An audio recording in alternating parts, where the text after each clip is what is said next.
এক গ্রীষ্মের দুপুরে মাঠে এক ঘাসফড়িং আনন্দ করে গান গাইছিল। তার ওই পাশে একটি ছোট্ট পিঁপড়ে ব্যস্তভাবে খাবার সংগ্রহ করছিল শীতের জন্য।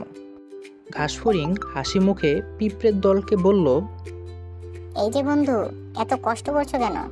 এসো না, আমরা একসাথে গান গাই।